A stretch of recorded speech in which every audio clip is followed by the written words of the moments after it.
안녕하세요. 모든 이들의 행복을 바라는 낭독 채널 행복낭독입니다. 오늘도 저와 함께 하신 여러분들에게 행복이 가득하시길 빕니다. 여러분의 구독과 좋아요와 알림 설정은 여러분들에게 그리고 저와 모든 이들의 행복에 도움이 되리라 믿습니다. 오늘 함께 할 내용은 데일 카네기의 인간관계론 제3장 상대방을 설득하는 12가지 방법 중 세 번째 방법과 네 번째 방법을 함께 나누겠습니다. 늘 누군가를 만나야 하는 저희들의 삶 속에 도움이 되는 중요한 원칙을 담아가시기를 바랍니다. 낭독 시작하겠습니다. 틀렸다면 솔직히 인정하라. 우리 집에서 1분쯤 걸어가면 원시림이 넓게 펼쳐진다. 그곳에는 봄이면 블랙베리 꽃이 하얗게 만개하고 다람쥐가 둥지를 틀어 새끼를 키우며 쥐꼬리 망초는 어린아이 키만큼이나 자란다. 누구의 손도 닿지 않은 이 원시림의 이름은 포레스트 파크로. 콜럼버스가 미 대륙을 발견했을 당시와 비교해보면 그리 달라지지 않았을 것이다. 나는 보스턴 종의 조그마한 불도그인 렉스와 이 포레스트 파크에서 산책을 하곤 했다. 렉스는 사람을 잘 따르고 유순하다. 또 공원에서 산책할 때 나는 사람들과 마주치는 일이 거의 없었기에 렉스에게 목줄이나 입마개를 하지 않고 데리고 다녔다. 어느 날 우리는 공원에서 권위를 꽤나 내세우고 싶어하는 기마경찰과 마주쳤다. 입마개나 끈도 없이 개를 공원에 풀어놓으면 어떻게 합니까? 그는 나를 나무랐다. 위법인 걸 모른단 말입니까? 물론 알고 있습니다. 나는 부드럽게 대답했다. 하지만 이 녀석이 여기서 무슨 해를 끼칠 것 같진 않은데요.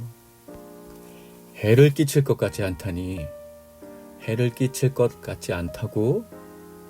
법은 당신이 뭐라고 생각하든 눈꼽만큼도 신경 안 씁니다.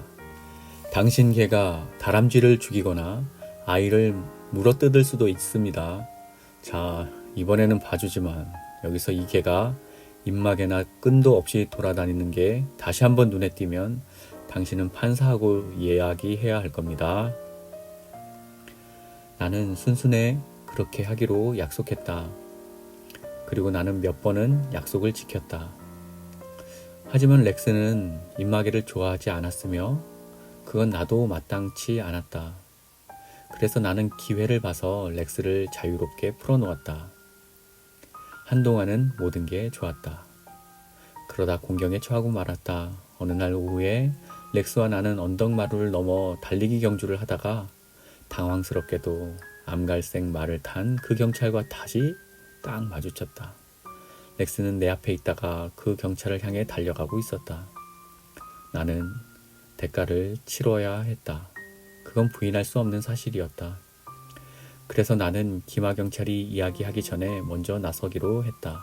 선수를 친 것이다. 내가 말했다. 경찰관님, 당신한테 딱 걸리고 말았군요. 제가 잘못했습니다. 현행범이 되어버렸으니 변명의 여지가 없습니다. 입마개 없이 개를 데리고 나오면 벌금을 물리겠다고 지난주에 당신이 경고를 했는데도 말이죠. 경찰은 부드러운 어조로 대답했다. 주변에 아무도 없을 때는 이 녀석처럼 작은 개가 뛰어다니도록 내버려 두고 싶은 유혹이 들겠죠. 물론 유혹이야 들죠. 나는 대답했다. 하지만 그건 위법행위입니다. 이 녀석처럼 작은 개는 아무도 해치지 않을 겁니다. 경찰은 반박했다. 아니요. 대신에 이 녀석은 다람쥐를 죽일 수 있습니다. 내가 말했다.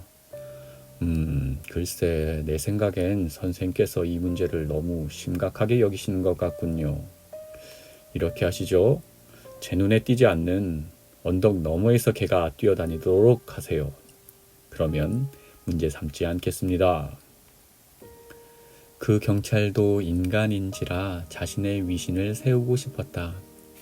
그래서 내가 자책을 하자 그가 자존감을 높일 수 있는 유일한 방법은 자비를 보여주는 관대한 태도를 취하는 것임을 깨달았다.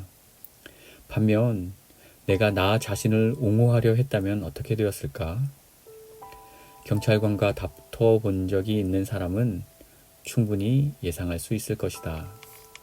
나는 경찰관에 맞서는 대신에 그가 절대로 옳고 나는 절대로 틀렸다고 인정했다. 그것도 빨리, 공개적으로, 진심으로 말이다. 내가 그의 편을 들고 그는 내 편을 들어줌으로써 이 일은 원만히 마무리되었다. 체스터필드 경이라 할지라도 불과 일주일 전에 나에게 법을 집행하겠다고 으름장을 놓았던 이 기마 경찰만큼 자비로울 수는 없었을 것이다. 만약 우리가 어쨌거나 비판을 받을 것을 알고 있다면 그 상대를 앞질러서 우리가 스스로 비판해버리는 게 훨씬 낫지 않을까? 상대의 입에서 나오는 비난을 견디기보다는 자기 비판을 듣는 게 훨씬 속 편한 일이 아닐까?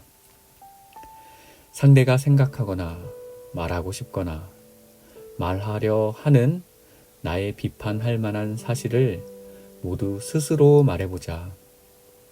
그것도 그 사람이 말할 기회가 되기 전에 말이다. 그러면 기마 경찰이 나와 렉스를 용서했던 것처럼 상대방이 자비로우면서 너그럽게 용서해주며 당신의 잘못을 줄여줄 가능성이 매우 높다. 상업 화가인 페르디난드 이 월에는 까다롭고 잔소리가 심한 그림 구매자의 환심을 사기 위해 이 기술을 이용하곤 했다. 그의 이야기를 들어보자. 광고용, 인쇄용 그림은 세심하고 정확하게 그리는 게 중요합니다. 그런데 어떤 편집자들은 의뢰한 즉시 그림이 완성되기를 바라죠. 이 경우 아주 사소한 실수는 발생하기 마련입니다. 제가 아는 사람 중에 작은 실수를 끄집어내는 걸 즐거워하는 미술 편집자가 한 명 있습니다.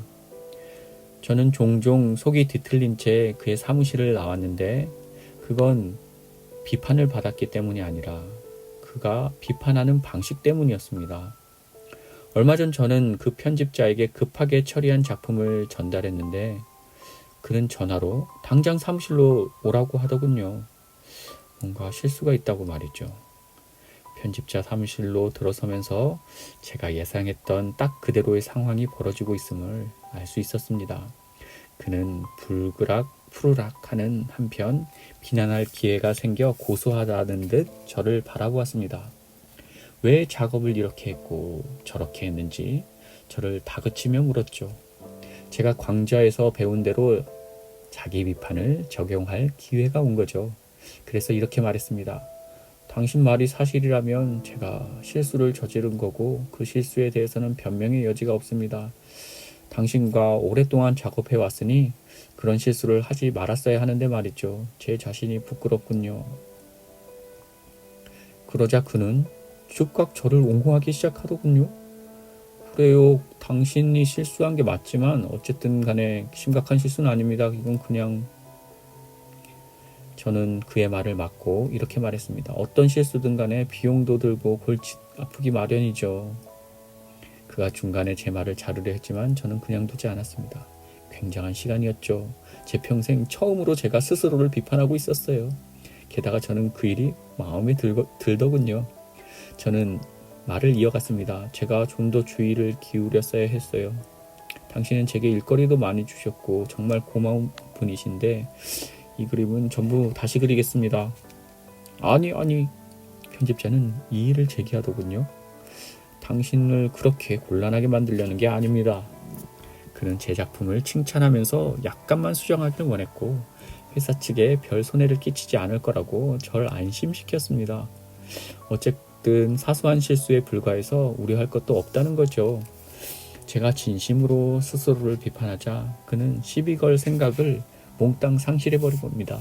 결국 저를 데리고 나가 점심까지 사주었죠. 게다가 헤어지기 전에 작업 비용과 더불어 또 다른 일거리까지 주더군요.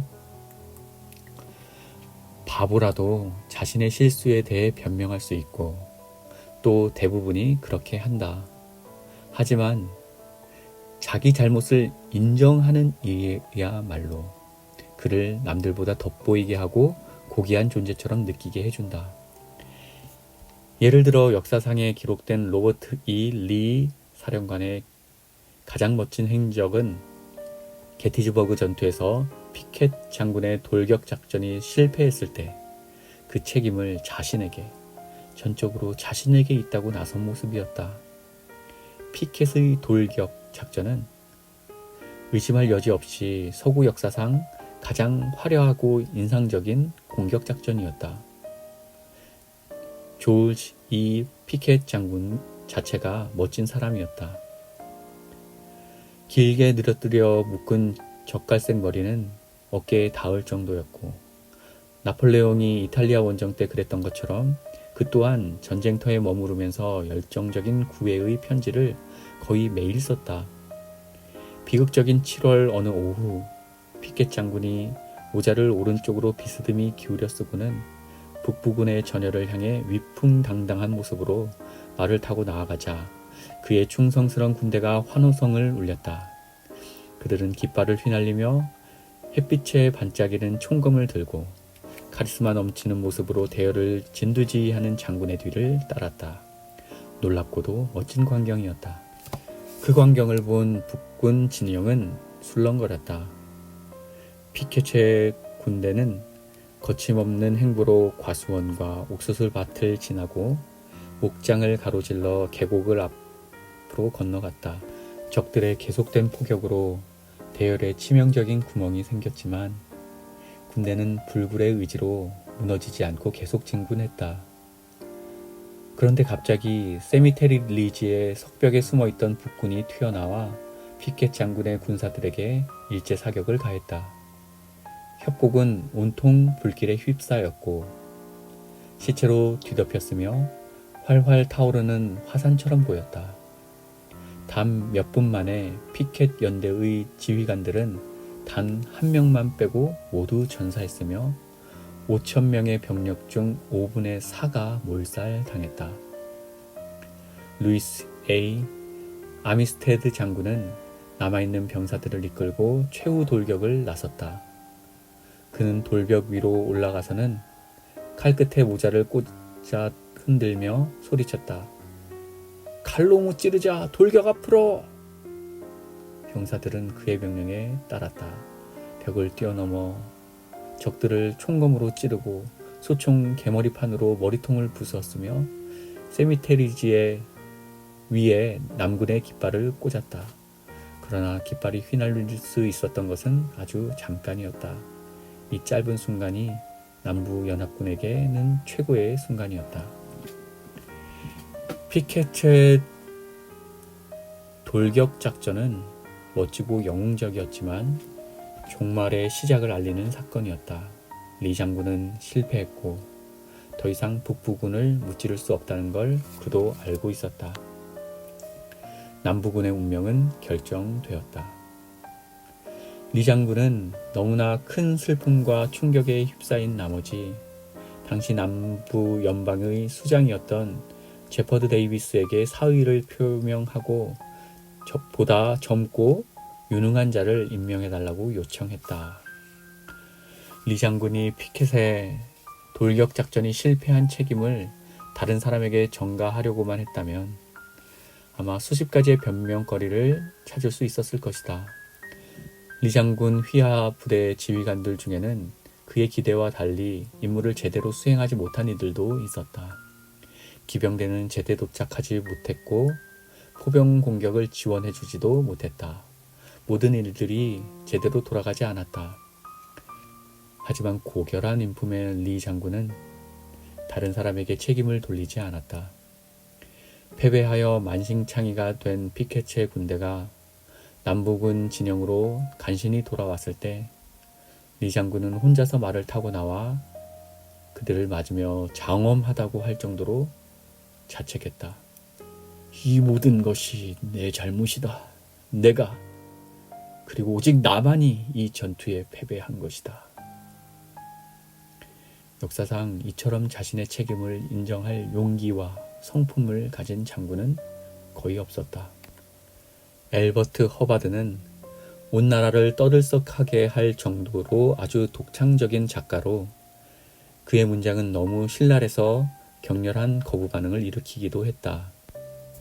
하지만 허바드는 사람들을 다루는 기술이 워낙 뛰어나 적이었던 사람을 친구로 바꿔놓곤 했다. 예를 들어 화가 난 한 독자가 자신은 그의 글에 동의할 수 없다며 편지를 보냈다. 그를 비난하는 편지를 받고 허바드는 이렇게 답장을 써서 보냈다. 곰곰이 생각해보면 저도 제 생각에 완전히 동의할 수는 없습니다. 어제 썼던 글들을 전부 오늘 공감할 수 있는 건 아닙니다. 당신이 이 주제에 대해 어떻게 생각하는지 알고 싶습니다.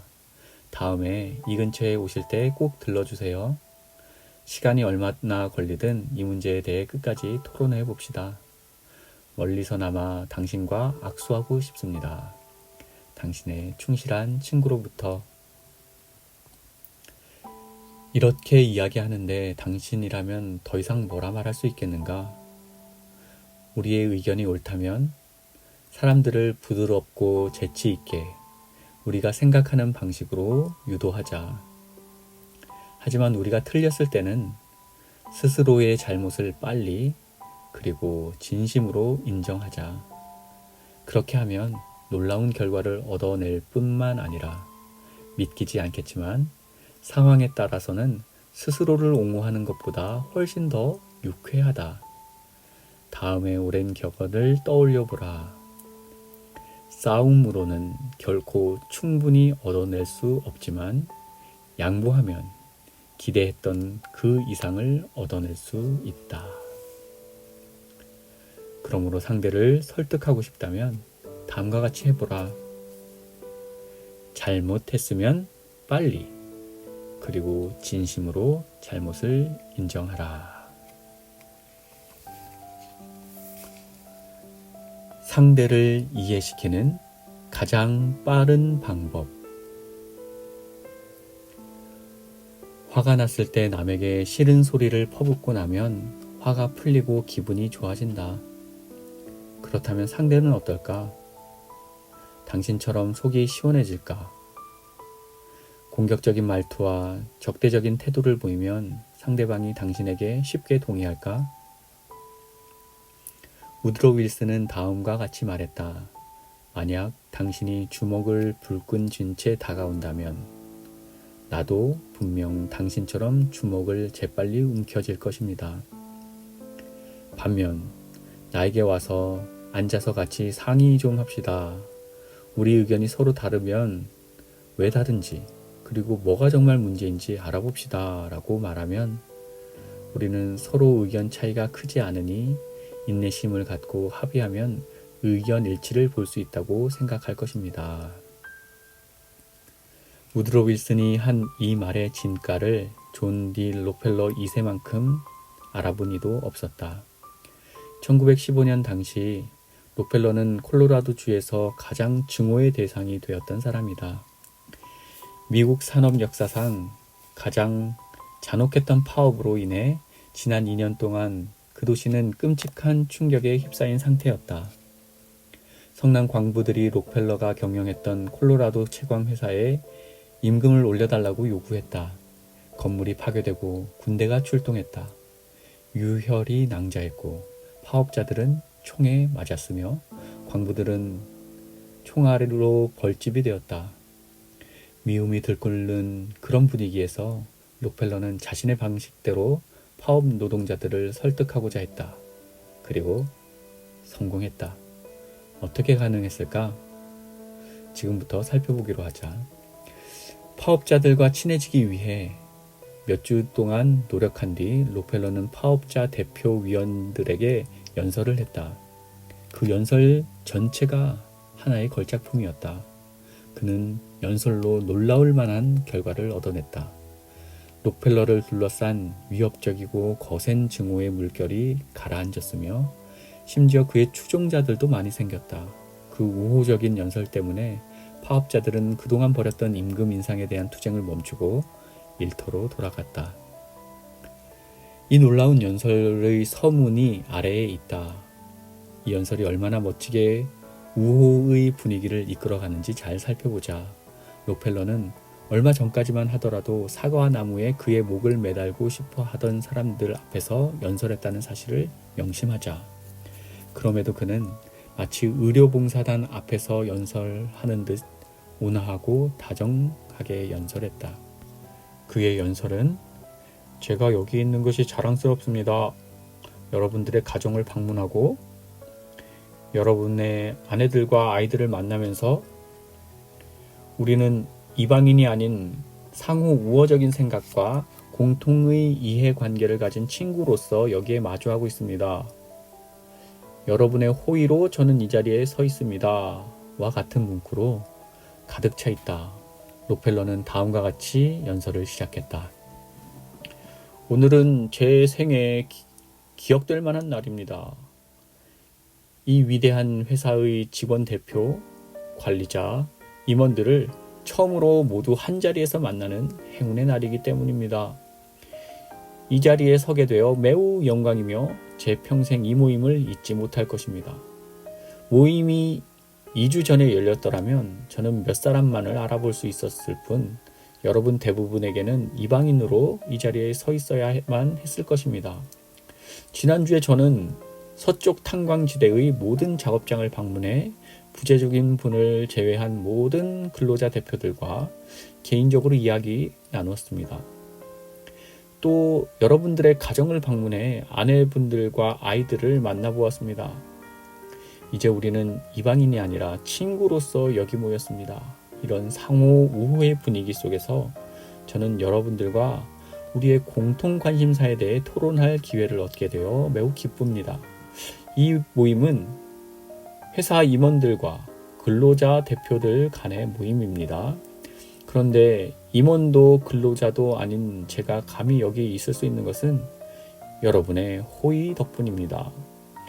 저는 여러분들과 긴밀히 연관되어 있다고 느끼는데 어떤 의미에서는 저는 주주와 임원 양쪽을 모두 대표하기 때문입니다. 이 정도면 적을 친구로 만드는 기술을 보여주는 대표적인 사례 아니겠는가? 록펠러가 다른 방식을 취했다고 가정해보자. 파업 노동자들과 다투고 그들의 면전에서 험악한 말을 했다고 생각해보자. 그들이 틀렸다는 어투와 암시를 내비친다고 가정해보자. 온갖 논리를 동원해 그들의 오류를 증명했다고 가정해보자. 무슨 일이 일어났을까? 분노와 미움은 커지고 더 심한 폭동이 일어났을 것이다. 어떤 이가 당신에 대한 불화와 나쁜 감정으로 가득 차 있을 때는 그 어떤 종교적 교리로도 그를 설득할 수 없다. 야단치는 부모, 지배하려 드는 상사와 남편, 잔소리하는 부인은 사람들이 자기 생각을 바꾸려 하지 않는다는 사실을 깨달아야 한다. 그들은 당신이나 나에게 동의하도록 강요하거나 그렇게 몰고 갈 수는 없다. 간혹 동의를 유도할 수도 있다. 하지만 이는 정말 부드럽고 친절한 태도를 취한다는 조건 하에서 가능한 것이다. 사실 100년 전에 링컨은 이 점을 언급했다. 그는 이렇게 말했다. 한 방울의 꿀이 한 통의 담즙보다 더 많은 파리를 잡는다. 라는 오래되고 진실한 격언이 있습니다. 사람도 마찬가지입니다. 상대를 당신의 편으로 설득하고자 한다면 당신이 그의 진정한 친구라고 상대가 먼저 확신할 수 있도록 해야 합니다. 그것이 그 사람의 마음을 사로잡는 꿀 한 방울이고 당신이 어떤 말을 해도 그를 확실하게 설득할 수 있는 방법입니다. 기업가들은 파업자들과 우호적으로 대하는 게 득이 된다는 사실을 깨달았다. 예를 들어 화이트 모터 컴퍼니 공장에서 2,500명의 근로자들이 임금 인상과 유니언숍 형태의 노조를 요구하며 파업을 벌였다. 하지만 그 회사 대표였던 로버트 F. 블랙은 그들을 책망하거나 비난하지 않았고 공산주의라고 매도하지 않았다. 오히려 파업 근로자들을 칭찬했다. 그는 파업자들이 평화롭게 파업에 돌입한 사실을 칭찬하는 광고를 클리블랜드지에 실었다. 파업 근로자들이 할 일이 없어 지루해 한다는 것을 알아챈 블랙은 야구 방망이와 글러브를 사다 주고 공터에서 야구를 할 수 있도록 배려했다. 볼링을 좋아하는 사람들에게는 볼링장을 빌려주기도 했다. 흔히 친절은 친절을 부른다. 결국 블랙의 친절은 그에게도 친절로 되돌아왔다. 파업 근로자들은 빗자루, 삽, 쓰레기 카트를 빌려 공장 주변을 돌며 성냥, 종이, 담배꽁초를 줍기 시작했다. 생각해보라. 임금 인상과 노조 인정을 위해 투쟁하면서 공장 주변을 깨끗이 청소하는 파업자들을. 그런 일은 미국의 노동운동 역사상 처음 있는 일이었다. 그렇게 파업은 적대감이나 원한으로 이어지지 않았고 일주일 만에 타협안을 도출하며 종료되었다. 하나님 같은 모습의 여호와처럼 이야기하는 데니얼 웹스터는 가장 성공한 법정 변호사 중 한 명이었다.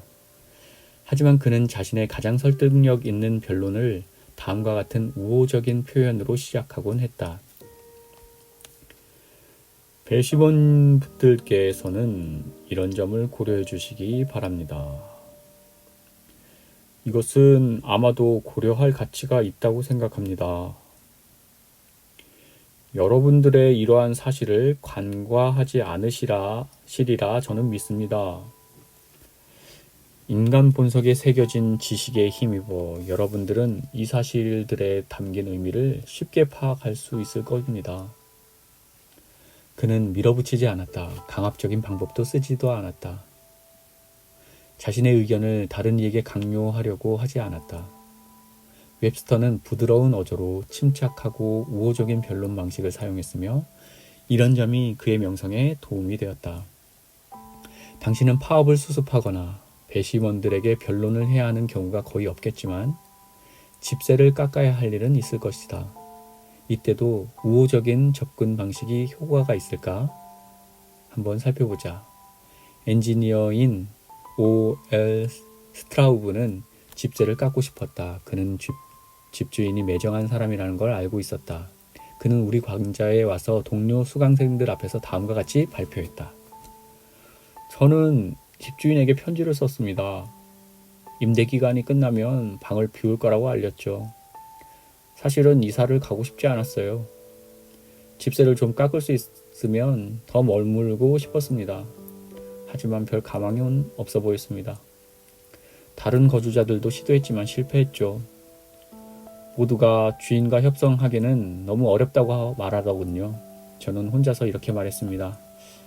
나는 사람을 어떻게 다루어야 하는지에 대한 강좌를 들고 있으니 배운 것을 집주인에게 한번 시도해보자. 그리고 효과가 있는지 지켜보자. 제가 보낸 편지를 받고 집주인이 비서를 데리고 저를 찾아왔습니다. 문에서 그를 다정히 반겼죠. 저는 호의와 진심을 담아 말했습니다. 집세가 얼마나 높은지 먼저 이야기하지 않았습니다. 오히려 이 아파트에 얼마나 만족하는지에 대해 이야기하기 시작했죠. 정말이었어요. 진심으로 칭찬하고 칭찬을 아끼지 않았습니다. 그가 건물을 관리하는 방식을 칭찬하고 내년에도 계속 머물고 싶지만 집세를 지불할 능력이 없다고 이야기했습니다. 그는 지금껏 그렇게 호의적으로 말한 입주자를 만나본 적이 없음에 틀림없었습니다. 어떻게 대해야 할지 모르더군요. 이윽고 주인은 자신이 겪고 있는 문제를 말하기 시작했어요. 불평해대는 세입자들 말입니다. 한 명은 그에게 편지를 14통이나 썼는데 그 중에는 모욕적인 내용들도 덜어 있었습니다.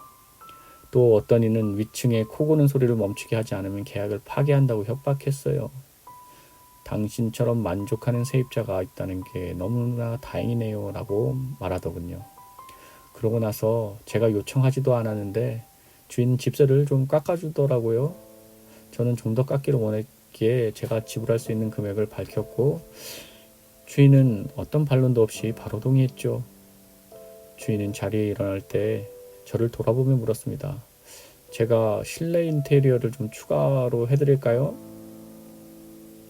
만약 제가 다른 거주자들이 했던 방식으로 집세를 깎으려 했다면 저 역시 그들과 똑같이 실패했을 겁니다.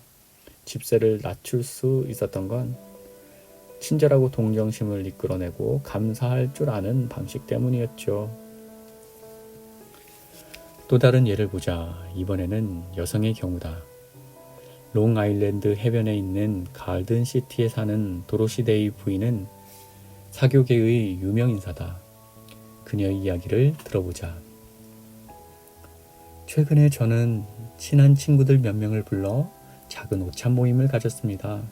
저에게는 중요한 행사였죠. 그래서 모든 일이 매끄럽게 진행될 수 있도록 신경 썼습니다. 이런 일에는 보통 수석 웨이터인 에밀이 저를 도와주었습니다. 하지만 이번에는 그는 저를 실망시켰습니다. 행사는 완전히 실패했습니다. 에밀은 나타나지도 않았고 달랑 웨이터 한 명만 보내 손님들 시중을 들게 했죠. 더구나 그 웨이터는 인류 서비스를 전혀 모르는 신참이었습니다. 가장 먼저 챙겨야 할 주빈을 가장 나중에 챙기더군요. 한 번은 그 손님의 큰 접시에 조그만 샐러리 하나만 달랑 서빙하기도 했습니다. 고기는 질기고 감자는 기름 범벅이었죠. 아주 끔찍했어요. 민망함을 감추느라 애쓰며 미소를 지었지만 속으로 이런 생각을 하기도 했습니다. 에밀, 어디 두고 보자.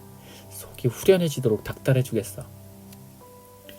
이 일이 있었던 것은 수요일이었습니다. 그 다음날 저녁에 저는 인간관계 강의를 들었습니다. 강의를 들으면서 저는 에밀을 혼내봐야 아무 소용이 없을 거라는 생각이 들었습니다. 그를 화나게 하고 반감만 가지게 할 뿐이겠죠. 그리고 앞으로 저를 도울 생각이 싹 사라져 버릴 테고요. 저는 그와 입장을 바꿔서 생각해 보았습니다. 그가 재료를 사온 것도 요리를 한 것도 아니었습니다. 그리고 웨이터 가운데 좀 뒤떨어지는 한 사람이 있는 건 그도 어쩔 수 없는 일이겠죠. 제가 화를 내는 게 너무 지나친 건 아닌가, 너무 성급한 건 아닌가 하는 생각을 했습니다. 그래서 그를 비난하는 대신에 우호적인 방식으로 말을 꺼내야겠다고 결심했습니다. 우선 칭찬부터 해야겠다고 생각했어요. 이런 시도는 멋지게 들어맞았습니다. 다음날 에밀을 만났습니다. 그는 화난 표정으로 자신을 방어하기 위한 태세를 갖추고 있었습니다. 제가 얘기했습니다. 이봐요, 에밀. 내가 모임을 할 때 당신이 도와주면 얼마나 든든한지 몰라요. 당신은 뉴욕 최고의 수석 웨이터잖아요. 물론 재료를 사거나 요리를 한 게 당신이 아니라는 건 충분히 알고 있어요. 아마 지난 수요일의 일은 당신도 어쩔 수 없는 상황이었을 거예요. 에밀의 얼굴에 구름이 걷히고 그가 미소를 지으며 이렇게 말했습니다. 정말 그랬습니다. 부인, 문제는 요리사였지 제 잘못이 아니었습니다. 그래서 제가 이렇게 얘기했습니다. 다른 모임을 계획 중인데 당신 조언이 필요해요. 그 요리사를 계속 써도 괜찮을까요? 물론입니다. 부인, 다시는 그런 일이 없을 겁니다. 그 다음 주에 저는 다시 오찬 모임을 열었어요. 에밀과 함께 메뉴를 정했고 저는 그에게 팁을 절반만 주고 다시는 지난 실수에 대해 얘기하지 않았습니다. 우리가 도착했을 때 식탁은 수십 송이의 붉은 장미로 장식되어 있었습니다. 에밀은 계속해서 곁에서 시중을 들어주었고요. 메리 여왕을 위한 자리였더라도 그보다 더 잘할 수는 없을 정도였답니다. 음식은 아주 맛있고 따뜻했어요. 서비스도 완벽했어요. 메인 요리가 나올 때는 한 명이 아니라 4명의 웨이터가 서빙을 해주었습니다. 요리 위에 마지막으로 민트를 뿌릴 때는 에밀이 직접 해주었습니다. 모임을 마치고 떠나면서 그날 주빈이 제게 물었습니다. 저 수석 웨이터에게 마술이라도 거셨나요?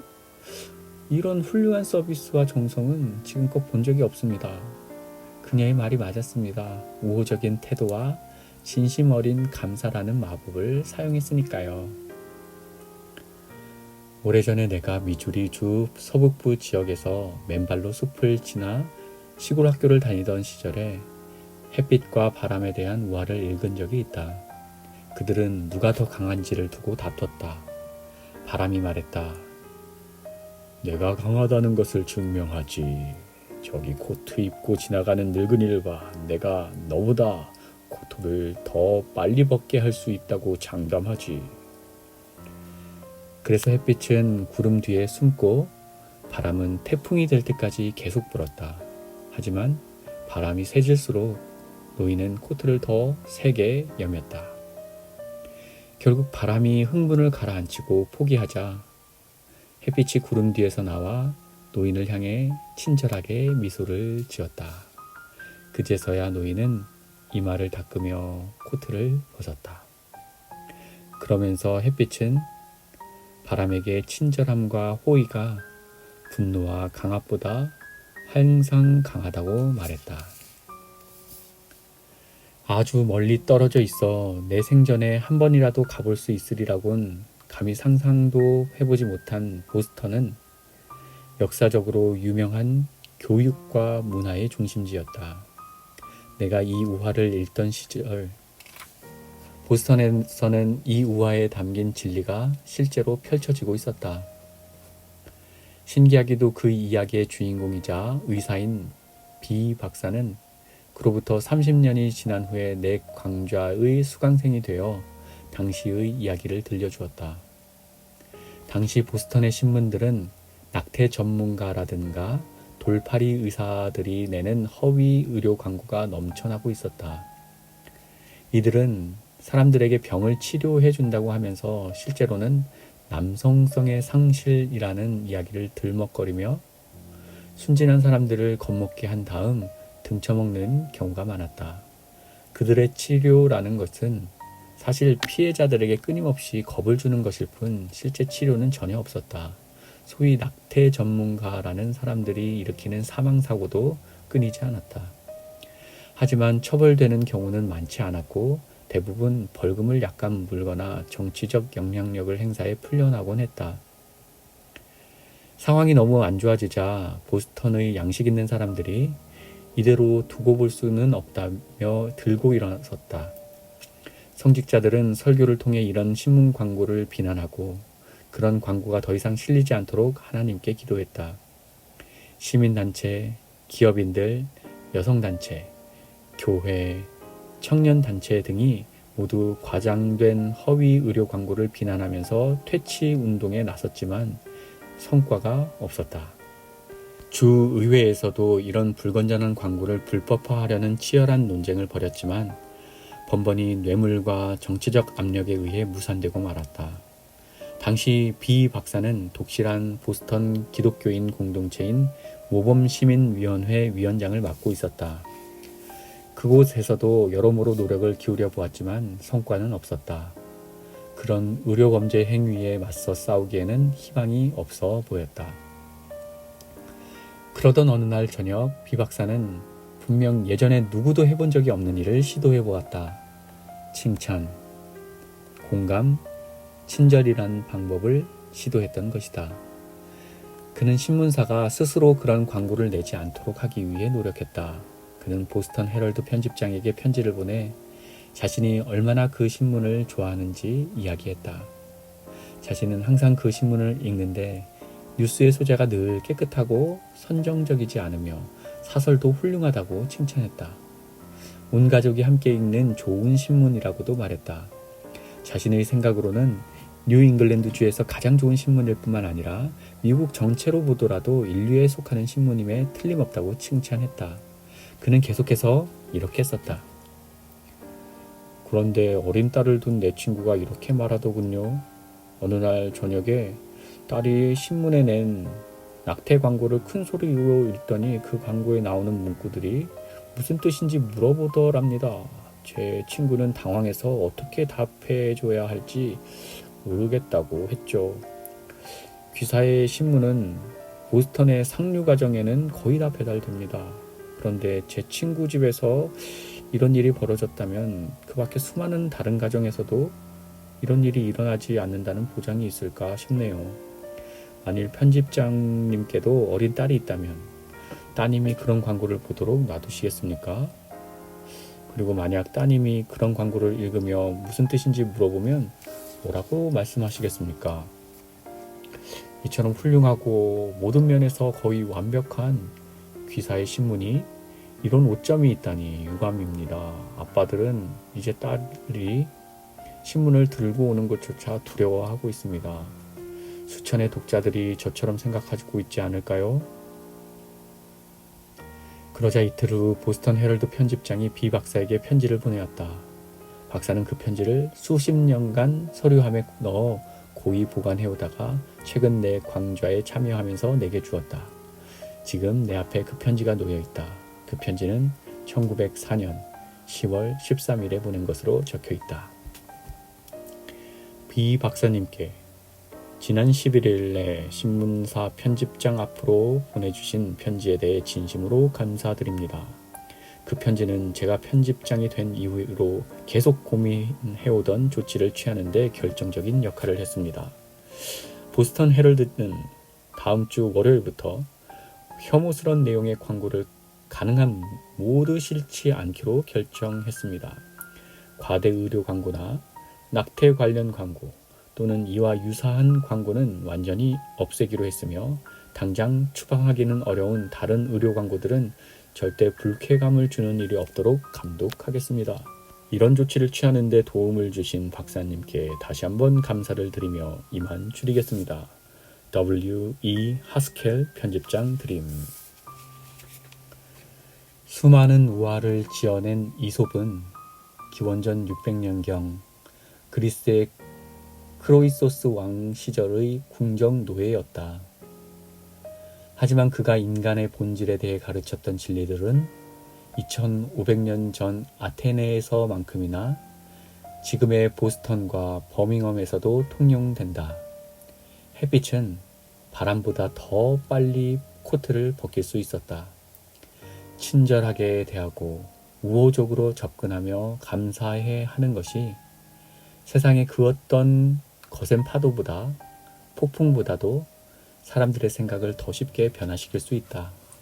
링컨이 한 말을 생각하자. 한 방울의 꿀이 한 통의 담즙보다 더 많은 파리를 잡는다. 그러므로 상대를 설득하고 싶다면 다음과 같이 해보라. 우호적으로 시작하라. 네, 여러분 여기까지 해서 제3장 상대방을 설득하는 12가지의 방법 중 3번째 방법과 4번째 방법을 함께 나누었습니다. 오늘 함께 나눈 이 교훈이 늘 사람을 만나면서 살아가야 되는 우리의 삶 가운데 유용한 도움이 되시기를 바랍니다. 오늘 시간 마치겠습니다. 다음에 뵙겠습니다. 안녕히 가세요.